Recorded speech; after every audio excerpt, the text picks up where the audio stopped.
Hello, this is Eileen, the environmental educator, and in this video, we're going to talk about the UN Youth Climate Advisor who calls for white people to be relieved of power in revolutionary fights. This is April 3rd, 2024, which is when I'm recording this. It'll get loaded up on the 24th. This Natural News, this is a Fox article. This is March 20th, 2024. And the UN Secretary General, Youth Climate Advisor, calls for whites to be stripped of power in revolutionary fights. She's looking for a fight. And censored news here. Racist UN climate advisor. White man has brought humanity to verge of extinction. And this is April 2nd, 2024. So she is making headlines lots of places right now. She was right here. She's going to make you think differently about climate action. This is a Yahoo article, but she was Times Woman of the Year. She is so powerful. She's going to do so much good for the environment. Except the thing is, when I go through this, nowhere here does she talk anything about environmental solutions. Her only environmental solution is to take the horrible, we all know, I mean, the most horrible people on the planet right now are white people, especially white men, and to take them out of power. Because as she says here, right here, the white man has brought life as we know it to the verge of extinction. And right here, it says that she ranted about how she believes white people should take a step down from power in the climate movement, saying it belongs to people of color. And that we're allowing white people to have too much space. White people have absolutely no prerogative or authority to lead the movement. Okay. Oh, well, that's very interesting, because when I go through all of these articles here, nowhere in here does this godsend say anything about actual real solutions that the world needs, like ending global environmental illiteracy so the general public knows what to think and they don't listen to just people. She doesn't talk anything about the environment. She's a race war person. She needs to be going out there just being the UN race war person.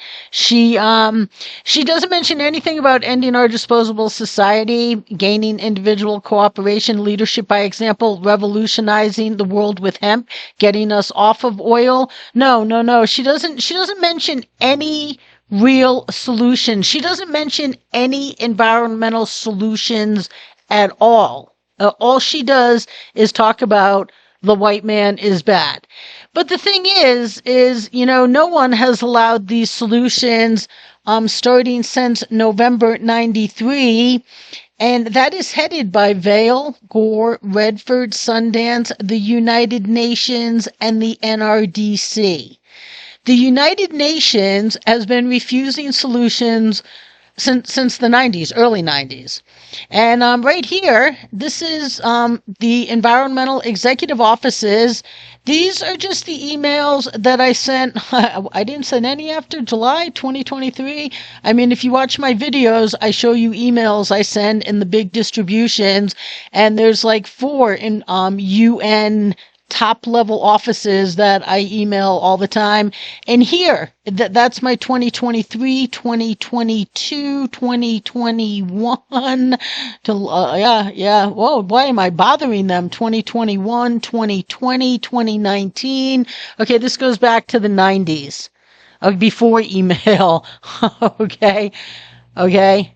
And the United Nations has refused to lead with solutions that would have already solved our problems, so then we wouldn't have to be listening to just a race war baiter. That is all she is. She She was born in Jang near the Cheneb River, which right here is a major river that flows in India and Pakistan. And so she wasn't even born here. We are just stuck with her because somehow, with America hating America, letting everybody who hates America into it for decades now, she's now here. And so this, the UN calls her an American. This Natural News article calls her a Pakistani American. And but she was right here appointed by the UN Secretary General to be one of his advisors to help accelerate the implementation of his climate action agenda.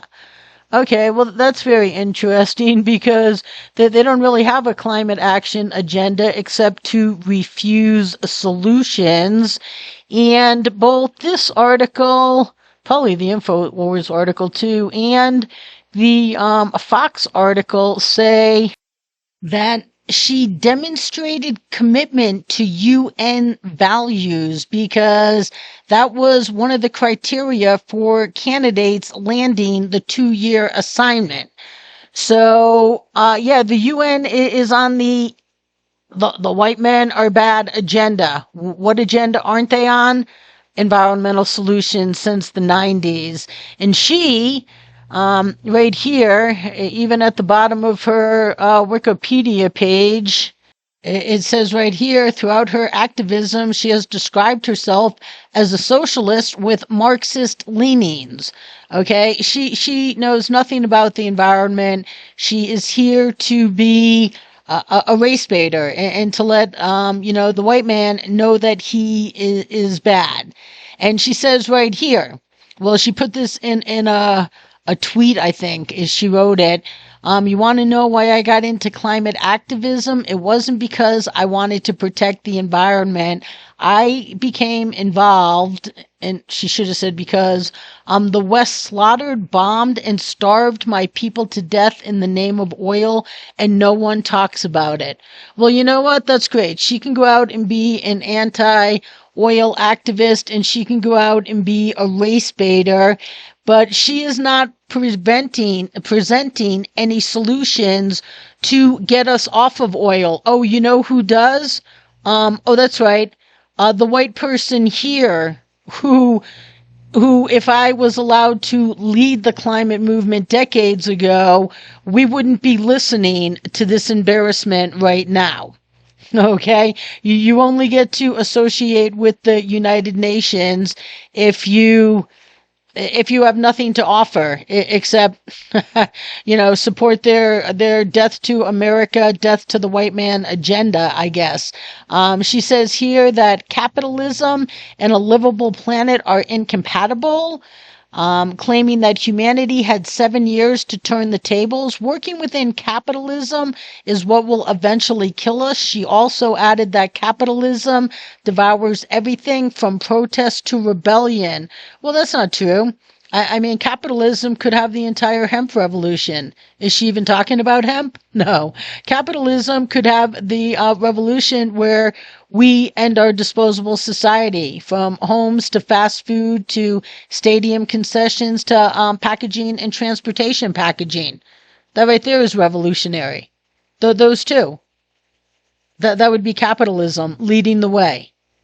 Okay, but she's a Marxist, okay, socialist Marxist. She's a young person who doesn't know anything that,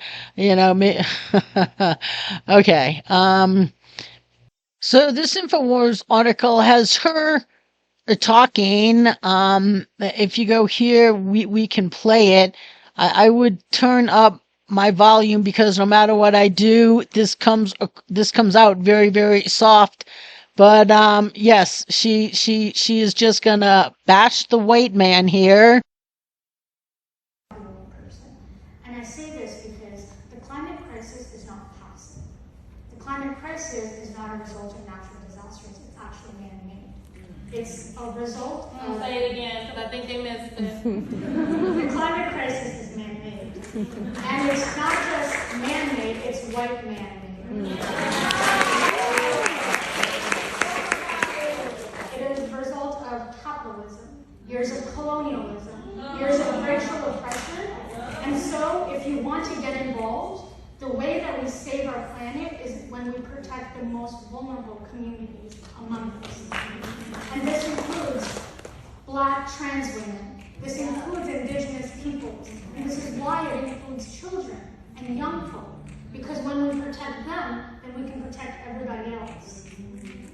All right. Okay, so as I say, that was really soft no matter what. But climate crisis is caused by not just people, white people. Okay, and we have to protect the underclasses. And she doesn't say how we're going to protect them. What, from the white man, I guess. Okay, never, ever, ever one environmental solution anywhere in anything you will read about her. It is just bashing the white man. Yeah, she's, and that is how you get to be associated with the United Nations, because the United Nations absolutely, positively will not allow actual leadership that would have solved our problem and then spared us from people like her. So stay tuned, people.